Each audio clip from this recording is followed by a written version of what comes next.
Have you ever woken up excited about 5 different things at once?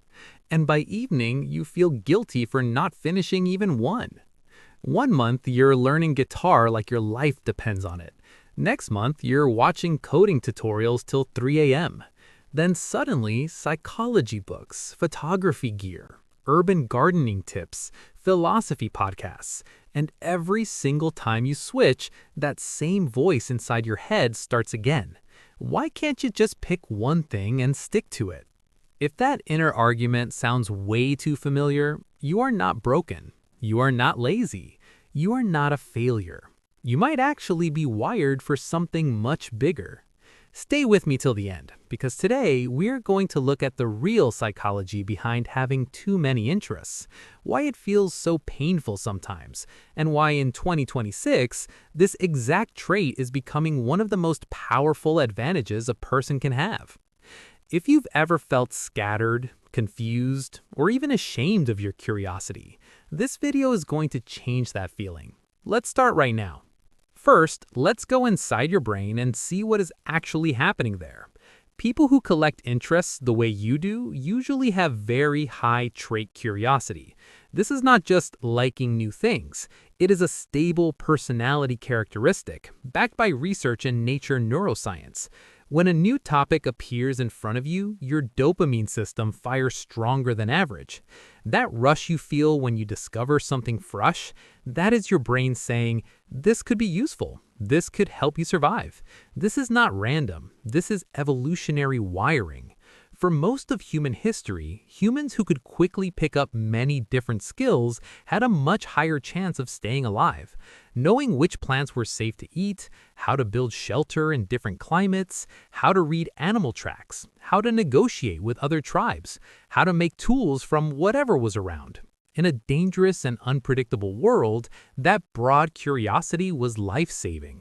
Fast forward to today. The world is changing even faster than it did back then. AI is replacing narrow, predictable jobs at lightning speed. Entire careers are being rewritten every 12 to 18 months. In this kind of environment, the people who win are not always the ones who know the most about one single thing.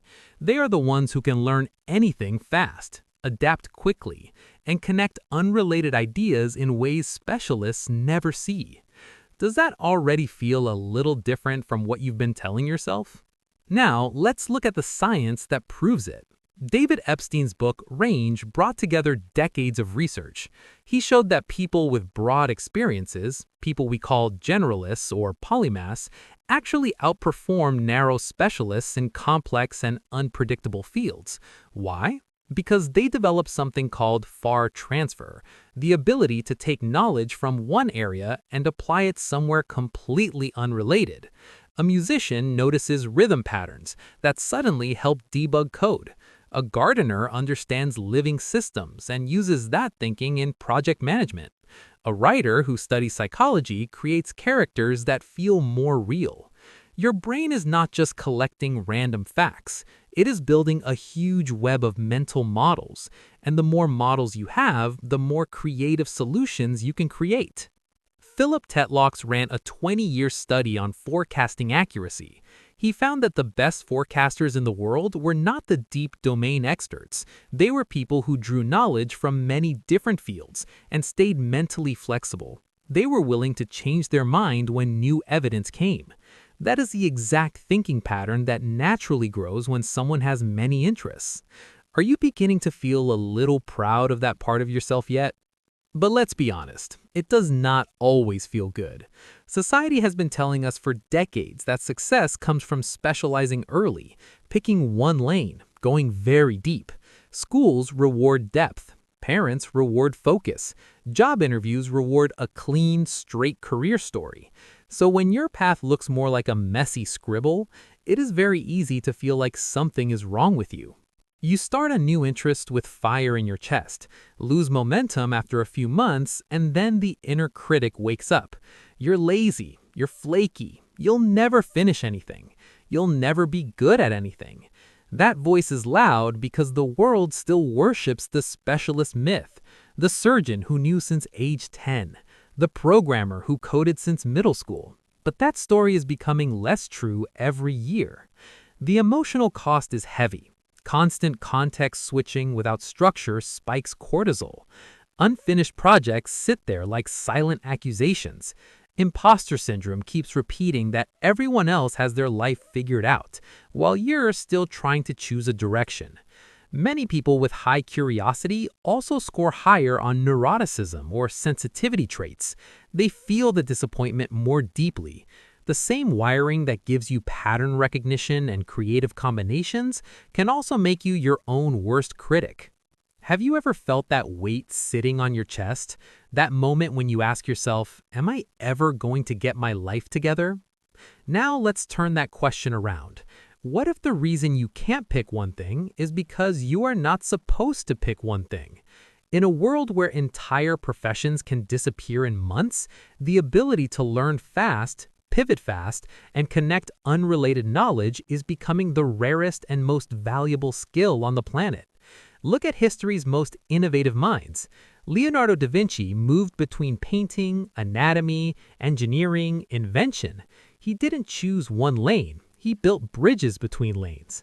Marie Curie crossed physics and chemistry and changed science forever. Modern examples are all around us. Elon Musk pulls from physics, engineering, economics, even internet culture. The most successful people today rarely stay in one lane. They create intersections. This is what people are now calling the M-shaped future. Instead of one deep T-shaped specialty, you develop several deep vertical skills connected by wide horizontal breadth. Each pillar is strong enough to stand on its own, but the real power comes from where they connect. You become someone who can solve problems no single specialist can even see. Economists and futurists are saying it louder every year. Long-term career security and life security will belong to people who can pivot, who have a portfolio of capabilities, instead of one single ladder to climb. Your too many interests brain is literally built for that portfolio life. Do you feel something shifting inside you right now? That maybe, just maybe, you have been looking at this completely wrong. So how do you stop feeling scattered and start turning this into a real advantage? Here are 4 practical shifts that actually work. First, stop trying to pick one forever interest. Instead, practice serial mastery. Give yourself full permission to go deep on one thing for 3 to 18 months, then graduate to the next one without guilt. Treat each season as a chapter, not a life sentence. Second, actively hunt for intersections. Keep a simple digital note system, one folder for each interest, and whenever something clicks between 2 domains, capture it immediately. Over time, those notes become your unique, unfair advantage. A designer who understands basic psychology creates more persuasive work. A coder who studies storytelling writes clearer documentation. A marketer who studies philosophy asks better questions. Third, protect your nervous system. High curiosity brains burn out faster when there is no structure. Create a low-drain day job or income stream that gives you financial breathing room so you can explore without survival panic. Schedule curiosity time like it's a real meeting. Even 30 focused minutes a day compounds massively. Fourth, reframe quitting as graduation. When you feel the energy leave a project, don't see it as failure, see it as completion. You took what you needed, you grew, now you're ready for the next chapter. That single mindset shift alone can remove years of guilt. Your many interests are not a bug in your system. They are the feature that prepares you for whatever comes next. If this video helped you breathe a little easier, if you feel even 1% less guilty about your curiosity, leave a like right now. It really helps this channel reach more people who feel exactly the same way. And if you want weekly insights into rare mind traits, emotional psychology, and how to turn your inner world into real strength, subscribe right now. Turn on notifications so you never miss the next one. Drop one of your current interests in the comments below. I read every single comment, and I would genuinely love to know what lights you up right now. Thank you for watching all the way. See you in the next video.